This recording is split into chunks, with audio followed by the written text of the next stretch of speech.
Greetings, cats and kittens. If this is your first time here, welcome. And if you are returning, welcome back to Libby's Lullabies. Today I am going to be reading All the Way to Havana by Margarita Engle with illustrations by one of my favorites, Mike Curato. I want you guys to sit back or lie down. Either way, enjoy this road trip across Cuba. We have a gift and we have a cake. And today we're going to drive all the way to the big city to see my new baby cousin on his 0-year birthday. Some of the island's old cars purr like little kittens, but ours is so tired that she just chatters like a busy chicken. Cara, cara, cara, cara. Cluck, cluck, cluck. Today, Cara Cara sounds like a tiny baby chick. Pew, pew, pew, pew. Papa opens the trunk and lets me hand him the heavy toolbox. Then he raises the hood to show me all the rattling parts that have been fixed with wire, tape, and mixed up scraps of dented metal. He listens to each tapping taka-taka noise that Cara Cara makes, as together we struggle to fix all the grunts, squeals, and grumbling. Clunk-clunks that should be busy cluck-cluck-clucks. I choose a wrench and a bolt and a belt. No luck. But we keep trying and trying, even though all the silly noises are still a mystery, unsolved. We don't give up, we experiment, we invent. A twist here, a tightening there, move this, hold that. Try one way and then another, until finally, after discouraging minutes that feel like endless hours, Cara Cara once again begins to sound like a chattering hen. The road is bumpy, and our noisy car ends up so crowded with friendly neighbors who need a ride that I feel like we're traveling in a barrel of elbows and knees. But we have a gift, and we have a cake, and we're driving to my new baby cousin's 0-year birthday. So we purr Cara Cara, and we glide taka taka, and we zoom, zoom, zoom, cluck, cluck, cluck, beside farms, forests, beaches, and forts.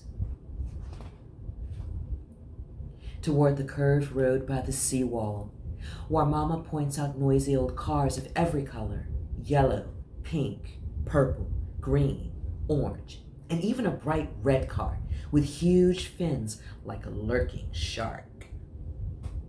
I'm glad that Cara Cara is peacefully blue, like the clear sky above and the wide sea beyond. Some of the noisy old cars around us have torn seats, shattered windows, and cracked mirrors.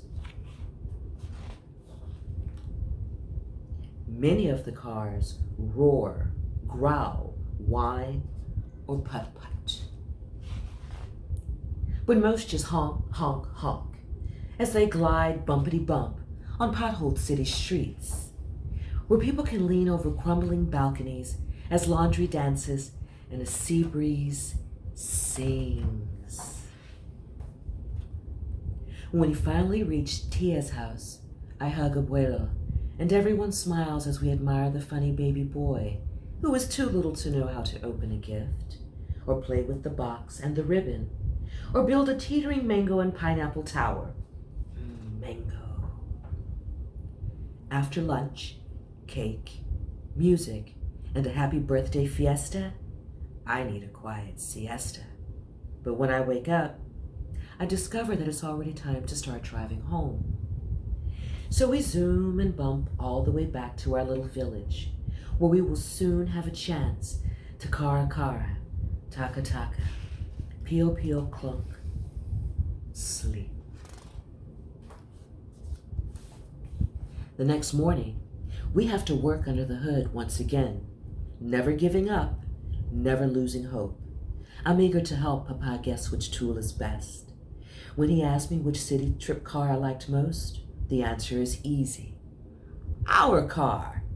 The noisy blue one, with its ragged seats and cloudy windows, because car already belonged to our family on the day when Abuelo, my old grandpa, celebrated his 0-year birthday.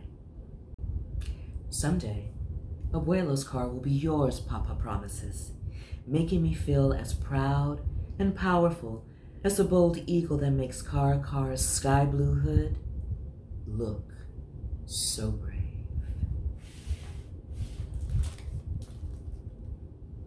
Wasn't that fun? Do you guys like road trips? I remember when I was little, my great-grandmother lived in Louisiana, and every summer, my grandmother would pile us into the car and we would make that road trip to Louisiana. I read in the illustrator's note that Mike actually traveled to Cuba, and a lot of the images in this book are actual places that he had seen. People and places. How neat is that?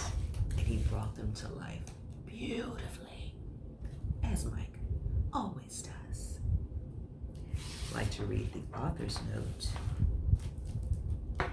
Due to a complex historical situation, many of the American cars on the island of Cuba are pre-1959, and so old that parts under the hood have been replaced many times, often with makeshift inventions.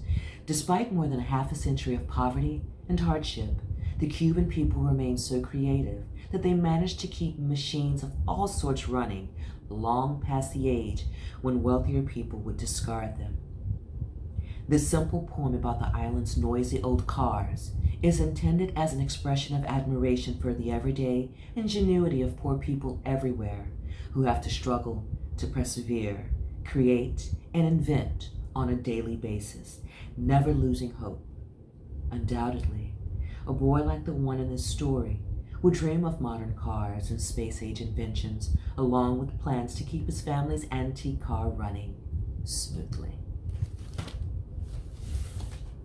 I want you guys to enjoy the rest of your day, or your evening, your week, or your weekend, and I will see you next time on Livy's Lullabies. Cheers.